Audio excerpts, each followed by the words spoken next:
Greetings from the Empowering Temple of Praise Church, currently being constructed, yes, at 3615 Reed Street, Fort Worth, Texas, 76119.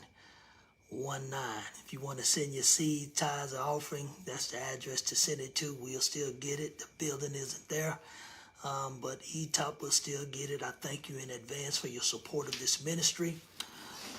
Prayer has already been made. Let's go ahead and get into this word. Get you in and get you out. There is a word from the Lord in the gospel according to St. Luke. The gospel according to St. Luke, chapter 2, verses 1 through verse 7 from, you got it, the BV version. Here is what is recorded. In those days, Caesar Augustus made a law that required a list be made of everyone in the whole Roman world, otherwise known as a census. It was the first time a list was made of people while Quirinius was governor of Syria. Everyone went to their own town to be listed, so Joseph went also. He went from the town of Nazareth in Galilee to Judea. That is where Bethlehem, the town of David, was. Joseph went there because he belonged to the family line of David, seed of Abraham. He went there with Mary to be listed, counted. Mary was engaged to him. She was expecting a baby. While Joseph and Mary was there, or while they were there, the time came for the child to be born. She gave birth to her first baby. It was a boy. She wrapped him in large strips of cloth, then had to place him in a manger because, here it is, there was no room in the inn. There was no room in the inn. You already know the subject by which I'm going to use from which to preach. In the form of a question, do you have room? Yeah, look at your neighbor, look at your cousin, look at your Sancho, your wife, your husband, or your side piece, whoever you with. Just say, do you have room? Yeah, but I'm not talking about room for me. I'm talking about, do you have room for God? Do you have room for Christ? Especially this Christmas, after all we've been through, after all the hell that we had to go through, the question is, do you have room? And if your answer is no, something is wrong. Everyone ought to make room for Christ. All it takes is just a little bit of room. The thing I love about the God we serve is that He knows we are not perfect. He knows that, right? So because he knows we're not perfect, if you only seal your eternity in Christ, that's all that matters. There are folks wondering right now about, is this the end? Is we getting close to the end? Do you know they said that 100 years ago, that we getting close? And we are. But you can't measure it by putting time to it, because a minute is like 4 billion years to God. It's just like that. So we can't put our time on it. I think it's going to be in the next 3 years. We have no clue, no earthly idea. They thought that back then 100 years ago. Ooh, look at stuff happening now. This is crazy, the things that's going on in the world. 100 years ago? Yeah. So we're thinking that right now, right? Because of what we're living through, all the craziness that's going on. We're like, ooh, it's getting close to the end. But just think about it. If it's not, if God tarries Christ from returning, can you imagine all that? If the hell we going through right now, can you imagine what type of hell folks we going through if we're no longer here? Oh my goodness, I don't want to imagine. So I just got to believe we're close, right? Don't know when, but I know who. But the question still remains, do you have room? Because when I was looking at this message, short message too, by the way, I recall in the story of this woman, she had 2 young children, right? And she was in Tarjay's. She was in Tarjay's, and she was shopping. Then she left, went to Walmart, Wally World, And she was just shopping a while. Then she went to TJ Maxx, and then just shopping all these hours. She had the 2 kids, and the 2 little boys at that, and they wanted everything. Oh, Mama want this, Mama want that. Shop, be quiet, shut up.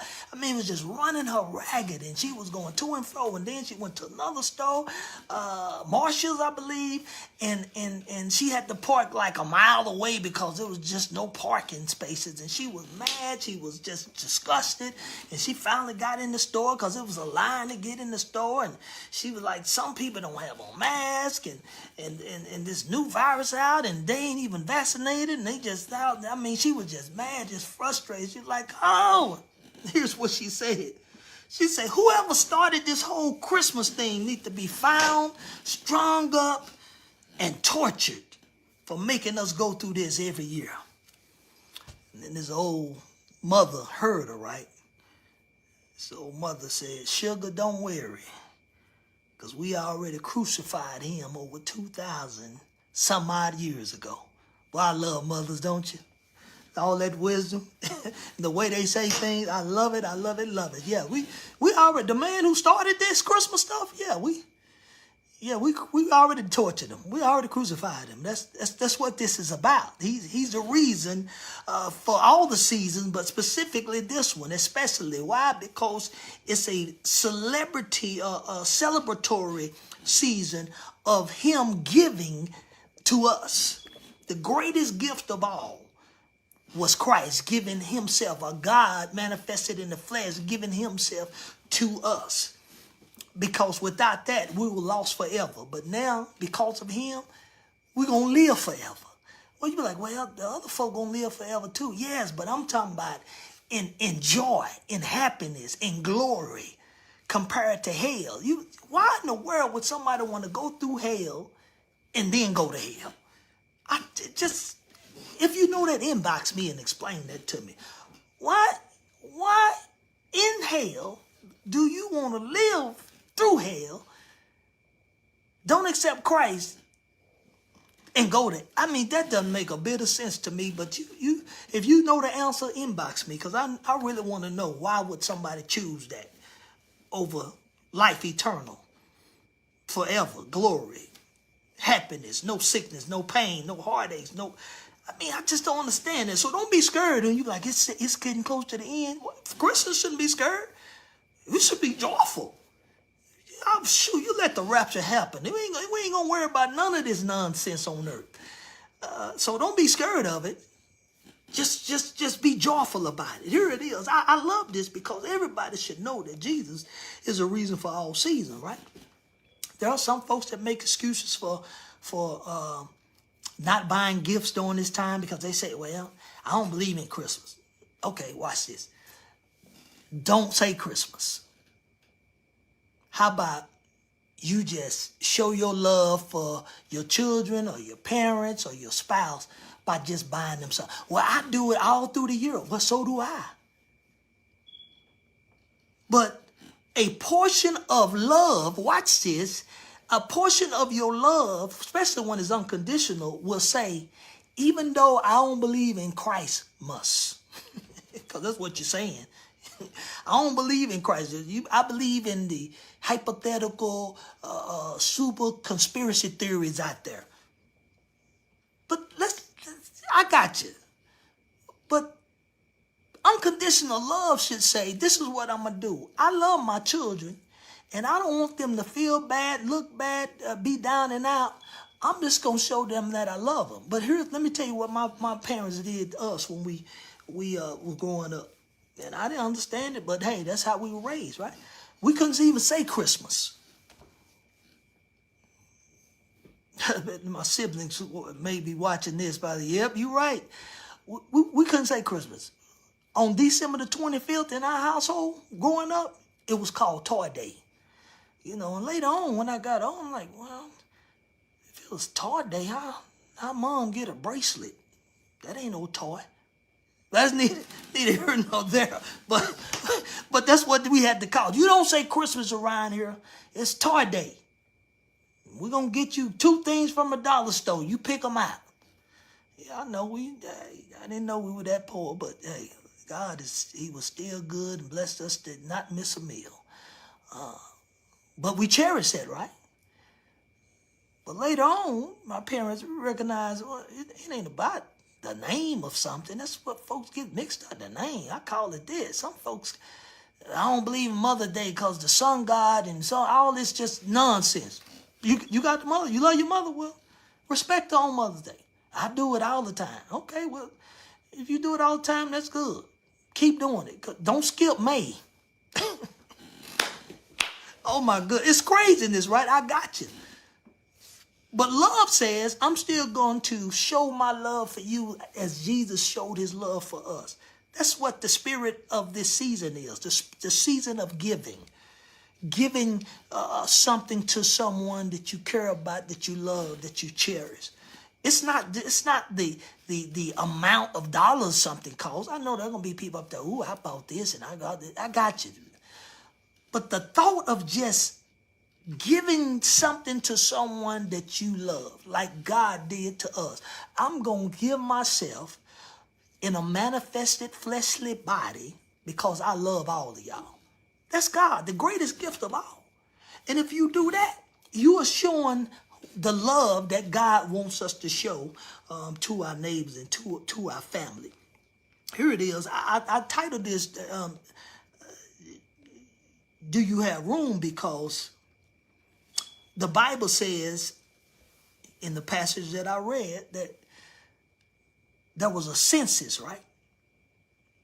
It didn't say census, but that's what it was. All the people had to be counted. Caesar ordered everybody to be counted. The census started way in the Bible days. It wasn't just nothing new. Everybody to be counted, right? So everybody had to go to their town where they were from and be counted. Well, Bethlehem was a small town where Jesus was born. Probably a few hundred people. Small town. Well, when everybody had to return, the town wasn't expecting all them people. But God already knew that. It's already was foretold and seen that this is where he was going to be born. The King of the Jews was going to be born in a manger, even before it happened. So you see how God orchestrates stuff in our lives? He does it. If he ain't orchestrated, you ain't been paying attention. This thing happened so that this thing could happen, so that this thing could happen, and that's why that happened. And then you go back and look, and you see how God orchestrate things in our lives all the time. God knew that would be, Caesar ordered a census, because I want it to be crowded. Because I don't want my son to be born in the inn. I don't want him in a hotel room. I don't want him in Holiday Inn. I don't want him in the what's that other inn? I don't want him in none of that. I want him to be born in a stable where the stinky, rotten, smelly animals are kept. That's what I want to be, the lowest of the low. Because I'm doing this for the folks I love. I'm going to sacrifice living in a hotel room, 5-star hotel, to make sure everybody else have some place to stay, to make sure everybody else have a future, to make sure everybody else have a life, and not just any life, but a life that's abundant. I want you to have not just life, but life more abundantly. That's what I'm going to do my part. I'm going to fleshly come down through a virgin, be born, and then I'm going to be crucified, talked about, slapped, spit on, mocked, beaten, stabbed, pierced, slashed with whips. I'm going to go through all that because I want a future for those I love. I'm going to sacrifice myself for somebody else. I love that, y'all. No room in the inn. There was no room in the inn intentionally because he sacrificed so that we could have room. That's why the question goes back. Do you have room? Do you? Do you have room? If you ain't saying amen in the comments, you may have to think about it. Y'all, that's you and God. Y'all talk about that later. Here it is. Jesus was born in a stable, I say it, where animals were kept, right? Stinky, smelly. I mean, just think about that. Bible don't say specifically that there was a donkey in the stable with him or this. Pictures show that they were just by themselves. I'm not really sure. But the fact that he was born there, they didn't clean it out because when they went to the end, they said there ain't no room. But we got a little place around the corner there. You probably can sit in there. It's just got a little covering there for you and your family. Joseph, the Bible doesn't say Joseph said, you know what? Somebody going to give up their room because my wife is pregnant. If there's somebody in here who's not pregnant in one of these end rooms, then they need to get out because my wife is pregnant. None of that. You don't hear about none of that, right? So what was Joseph's reaction? He was engaged. What would we do in that situation right now, right? You engage to your fiance whom you love dearly, and she's about to have a child. She's 9 months due in 2 weeks. And you like, oh no, this is the only place we can go. We can't go no other place. We got to come here because we were told to come here to be counted. Sir, I don't know what to tell you. Then you'll probably pull out your 45, your 40, something. Now somebody gonna get out one of these rooms. Cause my wife, my fiance ain't just gonna, we don't know how we would react. But Joseph, God chose Joseph for a reason as well. That's why I love the way God orchestrates stuff in our lives. It's all God sent or God allowed. He orchestrated. That's the only way it can happen. I'm going to allow that to happen or I'm going to orchestrate it to happen. Point blank, period. I love that, y'all. Joseph, calm, cool, collected. All right, babe, they ain't got no room. But he said there's a little manger out here. And, hey, we just going to trust God. I mean, the angel said it's king of the Jews. And Jesus going to be born. And his son gonna be born. We're gonna call him Jesus. He's supposed to save people from sin. So let's go ahead and go back off in here. Bible don't say Mary like this. Don't make no sense. How am my baby gonna be born in something like this? Out laying. Where am I gonna sleep? Where? None of that. Because God chose the right folk. Yeah. He put the right folk in the right position for those he loved. Oh, my goodness. Let me move on and get through with this. Matter of fact, I'm going to close with this right here. There's no, especially during this season, after all the stuff we went through the past year, stuff we went through the past 4 years, everybody know I'm served 29 years military. I'm still appalled at some of my fellow men and women who went to try to overthrow the government. I'm still appalled. I'm still appalled. It bothers me, even to this day. But here's the deal. This season right now that we're in, he's the reason for all seasons, but this season right now, this is what you need to make sure you do. You need to love unconditionally. If you have someone who's your partner, who's your wife, who's your girlfriend, your boyfriend, your fiance, love them unconditionally. And here's the other thing. If you are engaged to be married, why be engaged for 5 years? That doesn't make a bit of sense. When I'm talking to Christians, if you're not a Christian, it doesn't pertain to you. But if you're a Christian, number one, if you're engaged and you said yes for the female, or maybe sometimes female ask a man. I heard that happen. I'm not familiar with that, but I heard that happen. Ask a man, will you marry me? And he said yes. I got you. But whatever the case may be. Did she get on her knee? Anyway, but here's it. If you ask someone to marry you and they said yes, why? What are y'all waiting on? And this ain't to no particular person. God just told me to say this. What are you waiting on? If you're a Christian, you evidently had to ask God for that person, for that man, for that woman. If you ask God, he said, yes, that's the right one. What you waiting on? It's like, I'm going to wait and see. God, like I told you, yes. Now, if you didn't ask God, keep waiting. Only if you ask God. Love unconditionally. What else? Love your family. Love your wife, your husband. Spend time with them. I say that, spend time with them. Make time. There's no such thing as I work too much. Because what's going to happen, the enemy will creep himself in by you saying, I'm working too much. And next thing you're going to be on Cheaters. You're going to be on Cheaters. And he's going to be showing you a laptop, a little iPad. Okay, Mr. Johnson, you called us for a reason. Are you ready to find out? Come on. You don't want to do that. And then the first thing that the folks say when they call is, you never have time for me. You work too much. You can make time. I don't care if you work 12 hours a day. 12 hours every day. I work 7 days a week, 12 hours. That's what the answer be. I work 12 hours a day, 7 days a week for us to have stuff.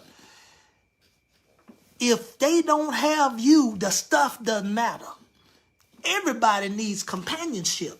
Everybody needs some type of love. Everybody wants to feel love. And I said, well, I'm going to be like Paul by myself. That's why Larry running out the back door, because you want everybody to think that you just going to be by yourself. Listen here. Love unconditionally. Treat everybody fairly. Treat them fair. Quality time with your spouse, your significant other. Make time. Don't make excuses for not being able to make time. Make time, because the enemy will creep his head in there just a little crack because you call yourself working your butt off for the other person. Now, you can still work your butt off, but you make time. Don't give them, let the enemy put in their head that somebody else can make time. They get the money, but this person get all the affection. No, that's too easy. That's what the enemy wants.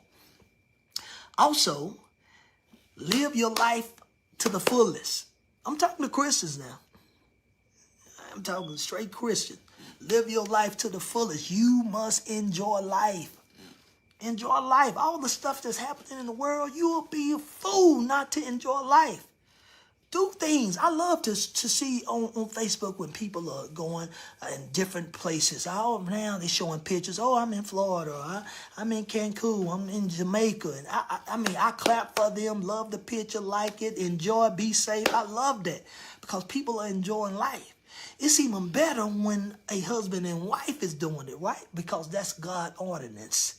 That's what he ordains.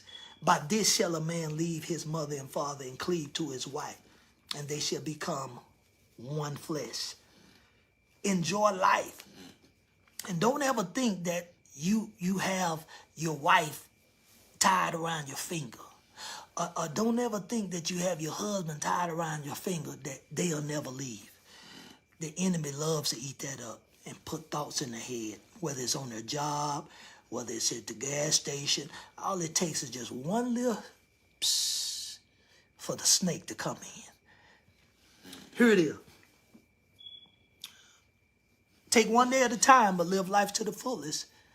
But always know that you could be here today. I know some of y'all say gone tomorrow. No, and gone tonight. Yeah. There are a lot of people that's here this morning and won't be here tonight. And it could be an accident on the road. It could be an accidental shooting. It could be an accidental medication intake. It could be a drunk driver. It could be a fallen object. It could be a broken bridge. It could be a medical diagnosis. It could be, you can name it. It could be a lot of different things. That's why you need to live your life right now. Stop waiting. When I turn 70, I'm going to start living. Who said you're going to make it up there? Who said you're going to make it to 70? Well, I'm 50 now.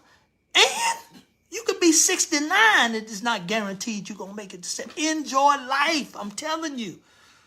You got to make room. Do you have room? Yes, you do. If you don't, you need to make room. Here it is. Last thing, I'm going to leave you with this. This man had this special golden wrapping paper, right? Had this special golden wrapping paper. You know the wrapping paper? I'm a dollar store wrapping paper guy. I kind of wrap pretty good. But I get that wrap from the dollar store. That's just me. Y'all probably say y'all get y'all from high price stores. That's y'all. But this one brother, he got his wrapping paper from a high price store, Neiman Marcus or something. It's a golden wrapping paper. And he got it just so he could put his wife's gift special gift in it, right? So he got the wrapping paper. He worked 12-hour days, making sure he could pay for this big special gift he got for his wife. And he put the wrapping paper up on the counter. And Christmas Eve, he come home because he's getting ready to wrap his gift that he finally paid off for his wife. And he noticed that the wrapping paper is all torn up except for this little box, shoe box, that had wrapping paper wrapped up like a kid had done it. So he said, oh, what happened? Honey, yes. What's it? Did you let our baby get the wrapping paper? She said she wanted to wrap something special. But not, she could have used other paper, not had the golden wrapping paper for something special. Well, you didn't tell me because it was a surprise. Well, she said she wanted to use it. So he was mad, furious, because he paid extra money for that wrapping paper. He said, this don't make sense. I'm mad at you. Why you use the other wrapping paper? Because, Daddy, this was special. I know, but it wasn't, you could have used, why you use all of it? Because I had to get it perfect. But it's a lot of wrapping. He just said, oh, okay, forget it. Oh, he's mad. He said, oh, Daddy is mad right now. So he goes in the room, he's mad, and he's like, babe, I'm going to have to wrap your gift into a regular paper. She said, that's fine. It ain't about the outside. It's the inside they count. That's another sermon right there. But she said, that's all right. So in the morning, Christmas Day, he said, hey, baby, here it is. She opened it. Oh, thank you, honey. Yeah.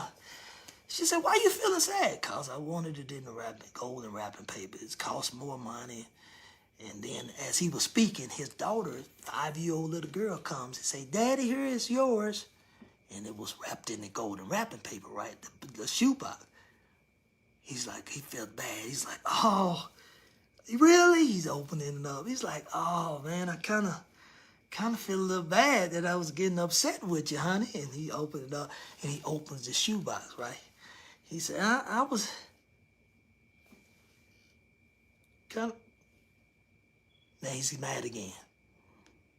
Because she used the wrapping paper for her gift to Daddy.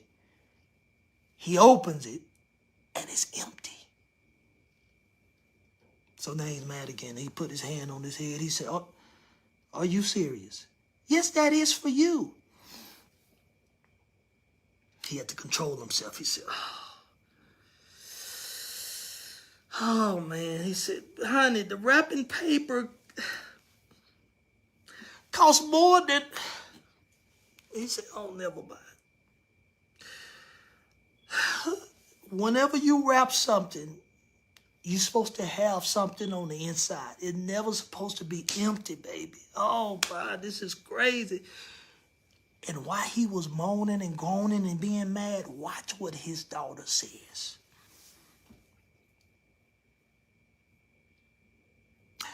Daddy, but it's not empty. Watch this. She said, it's not empty, Dad. He said, what you mean it's not empty? She said, I blew a lot of kisses into it until it was full.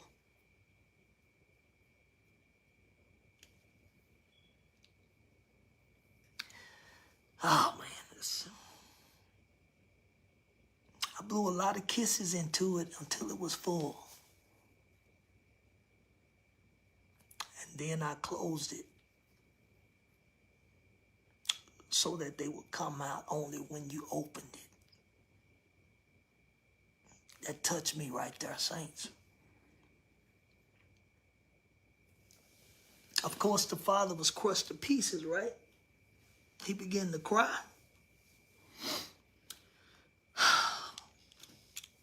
He began to cry, and he got on his knees and hugged this little girl, and he apologized to her. And he said, I'm so sorry. I should not have acted the way I reacted to you. He's crying now. He's tears in his eyes. He said, I apologize, baby, for saying what I said, getting mad at you. I didn't know. And it's all Daddy's fault. I love you dearly, unconditionally. He just going on crying while she had tears in her eyes. And here's what I want you to know. That all of us have an individual wrapped golden present that God gives to us every single day. And you know what that is? Life. You have the future, you have the past, and then you have the gifts. And that's why it's called the presence. Because every day we wake up, it's another gift from God, otherwise known as the present. That God will continue to bless and keep you is my prayer. Don't forget your seeds, tithes, and offering. And on behalf of Lady Carla, myself, and the rest of the ETOP family, I want to wish you and yours a very Merry Christmas.